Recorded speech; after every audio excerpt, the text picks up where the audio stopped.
রহমানির রহিম। সম্মানিত দেশবাসী, বিশেষ বিশ্লেষণে দেখা যাচ্ছে ইনু হাসান মাহমুদের মতো বেয়াদবগুলা রাত্রে ঘুমের মাঝে চমকে ওঠে, দেশনেত্রী বেগম খালেদা জিয়া জনগণকে সাথে নিয়ে তাদের গলা টিপে ধরতেছে, এরকম কিছু স্বপ্ন দেখে। তাদের দিনে দিনে রাত্রে সারাদিন জল্পনা কল্পনা শুধু দেশনেত্রী বেগম খালেদা জিয়া।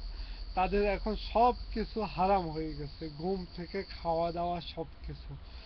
আতঙ্ক জানোয়ারগুলা কিভাবে কি করতেছে তা আপনারা সব কিছু দেখতেছেন।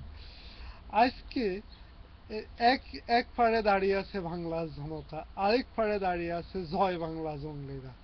জঙ্গলিরা এখন আতঙ্কের মাঝে আছে। তাদের তাদের ডেপুটি স্পিকার বলতেছে তাদের তাদের সব এমপি গুলো অশিক্ষিত মূর্খ।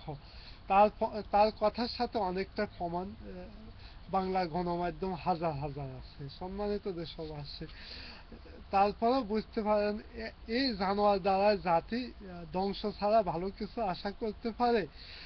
আর আর কত ধ্বংস আমরা দেখতে চাই। আমরা অবশ্যই অতি শীঘ্রই সন্ত্রাসীদেরকে বিচার আওতায় আনবো।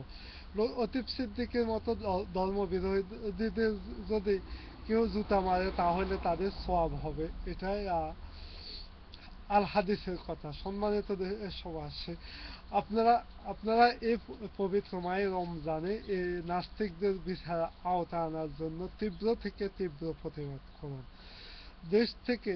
দেশের যত নাস্তিক এবং দেশ থেকে যত জয় বাংলা জঙ্গলি আছে তাদেরকে আমরা অবশ্যই জনগণের বিচার আওতায় আনব। সম্মানিত দেশবাসী, এখন দেখা গেছে তাদের অনেক অবৈধ এমপিরা এখন জনগণের কাতারে আসতেছে। তাহলে আসুক, যদি জনগণের কাতারে আসে, জনগণ হচ্ছে যে বিশাল সমুদ্র, ওইখানে সবাই আসার অধিকার আছে। কিন্তু জনগণের বিরুদ্ধে যারা অবস্থান নেবে তাদেরকে কিন্তু অবশ্যই বিচার আওতায় আনা হবে। সম্মানিত দেশবাসী, আমরা অতি শীঘ্রই অতি নিকট সময়ের মাঝে আমরা দেশের গণতন্ত্রকে পুনরুদ্ধার করব। আপনারা এর ইঙ্গিত সবকিছু দেখতেছেন। এখন আতঙ্কিত মন্ত্রীরা পাগলের মতো বলতেছে। এখন বাংলাদেশের জাতীয় সংসদ পাগলের আড্ডা হিসাবে পরিণত হয়েছে।